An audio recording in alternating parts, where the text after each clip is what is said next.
মানুষের ভালো করলে না আপনি না চাইলেও মানুষ আপনার পাশে এসে যাবে। মাতঙ্গিনী হাজরা কাউকে ডাকেননি যে আমার সঙ্গে এসো।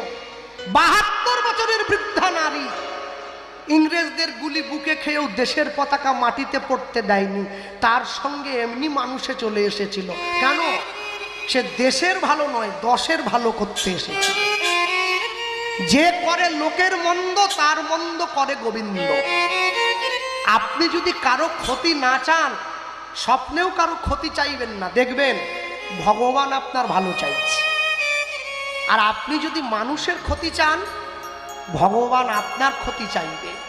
আর ঈশ্বর যদি আপনার ক্ষতি একবার চায়, এ জগতে কারোর ক্ষমতা নেই আপনাকে সুখ থেকে সুখী করে। জীবন এত সহজ নয়, জীবনের রাস্তা বড় এলোমেলো। জীবনটাকে